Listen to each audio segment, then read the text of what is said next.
நம்ம 5வது இடத்துல பார்க்க போகிறது தலைமலை சஞ்சீவி ராயர் பெருமாள் கோவில்.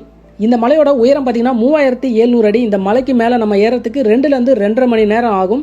மலை உச்சியில் இருக்க கோயிலில் நெருங்குறப்ப ரொம்ப செங்குத்தான ஒரு பாதையில் ஏறி போகிற மாதிரி இருக்கும். இந்த மலையோட அடிவாரத்தில் பார்த்தீங்கன்னா ஒரு ஆஞ்சநேயர் கோயில் இருக்குது. அங்கேருந்து தான் நம்மளுடைய மலையேற்றத்தை ஆரம்பிக்க வேண்டியிருக்கும். இந்த மலை கோயில் எங்கே இருக்குன்னு பார்த்தீங்கன்னா திருச்சி மாவட்டம் முசிறியிலிருந்து 23 கிலோமீட்டரும், அதே மாதிரி நாமக்கல்ல இருந்து பார்த்தீங்கன்னா 45 கிலோமீட்டர் தூரத்துலேயும் இருக்குது. இந்த மலைக்கோயிலில் ஒவ்வொரு சனிக்கிழமையும் அதே மாதிரி புரட்டாசி மாசத்துல வர எல்லா சனிக்கிழமையிலும் விசேஷமாக இருக்கும். மற்ற நாட்களில் ஆள் நடமாட்டம் ரொம்பவே குறைவாக தான் இருக்கும்.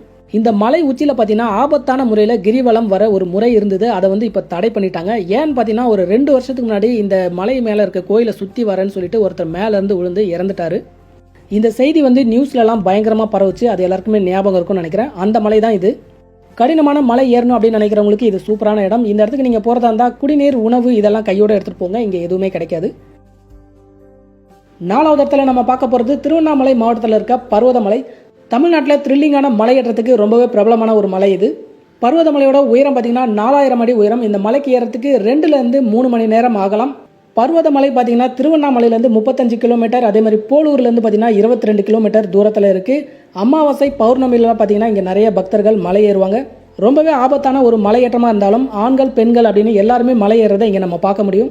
இந்த மலை